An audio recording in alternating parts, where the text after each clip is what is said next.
저는 어릴 때부터 정신적 육체적 학대를 당하며 자랐습니다.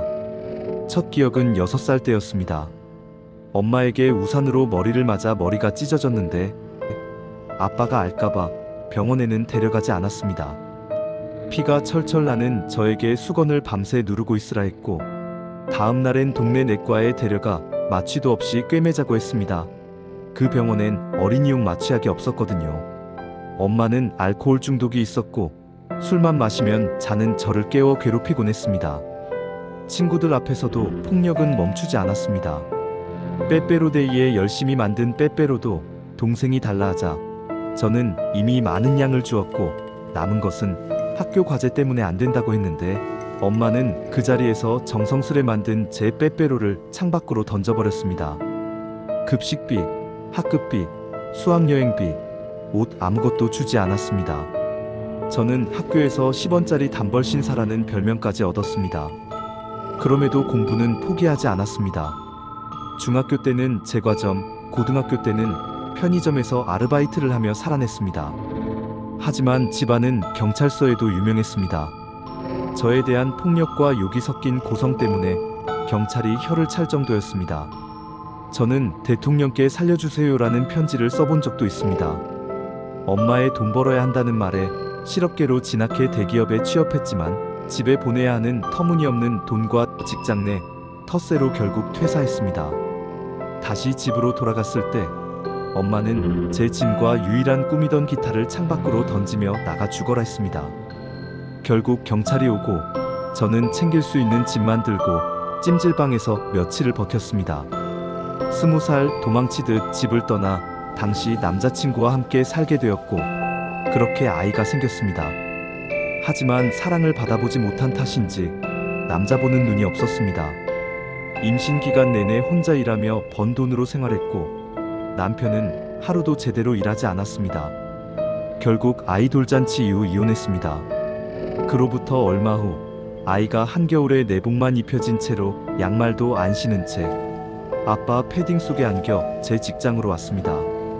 아이를 키우다 보니 내복만 입고 온 아이에게 필요한 것이 많았고 양육비만으로는 부족하여 제가 늦게까지 일하게 되었습니다. 부모님께선 어린이집이 끝난 후 퇴근 시간까지 아이를 돌봐주신다고 하시고는 아이가 먹을 것과 필요한 것을 사게 신용카드를 달라고 하셨고 아이에겐 정말 소정의 금액만 쓰고 쇼핑을 하며 카드를 흥청망청 쓰고 돈은 갚지 않았습니다. 빚이 쌓이고 쌓이다 홀로 아이를 키우며 갚을 수 없는 지경이 되자 결국 개인회생을 했습니다. 아들과 살아야 했기에 친정과의 인연도 끊었습니다.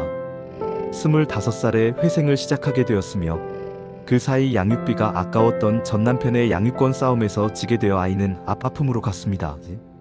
하지만 재혼 후 둘째를 임신하게 되자 아이는 친할머니, 친할아버지에게 가게 되었고 어쩔 수 없이 돈을 많이 벌어 다시 소송하겠다는 다짐으로 타지의 먼 회사로 입사하게 되었고 한 달이면 수차례 아이를 보러 다니며 꿋꿋이 버텼습니다.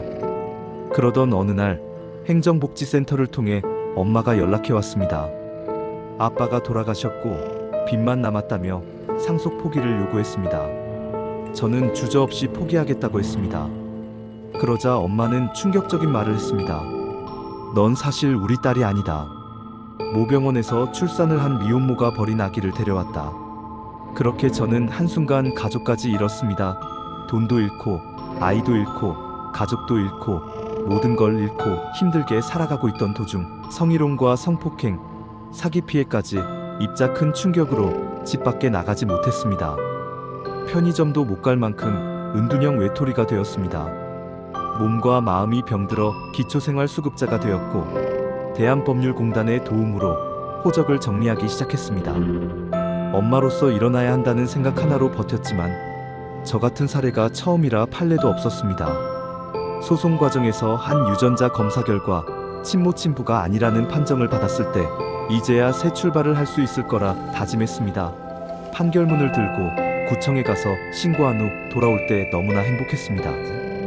하지만 곧 구청에서 전화가 왔습니다. 주민번호가 곧 말소됩니다.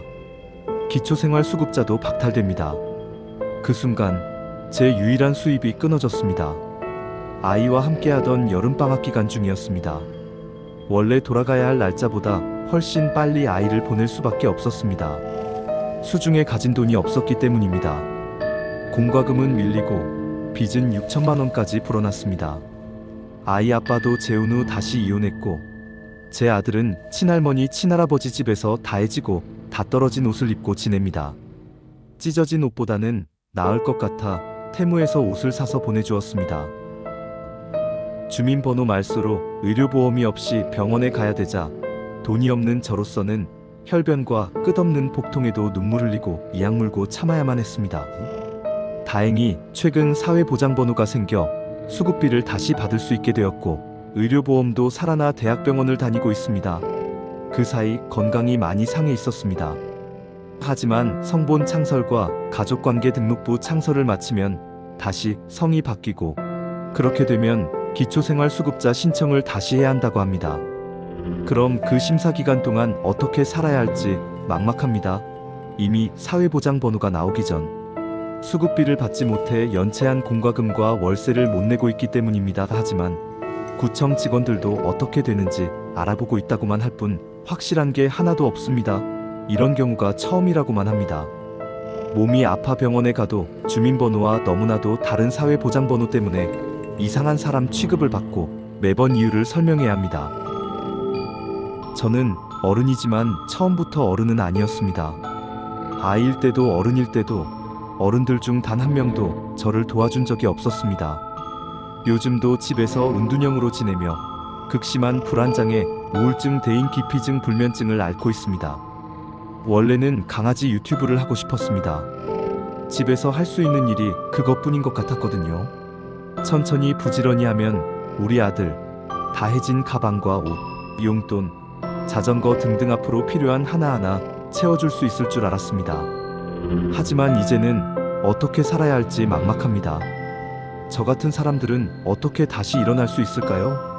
아이가 엄마 팔자를 닮아 외롭고 힘들게 외톨이처럼 크고 있습니다. 마치 예전의 저처럼요. 저와 제 아이에게 작은 희망이라도 생길 수 있을까요?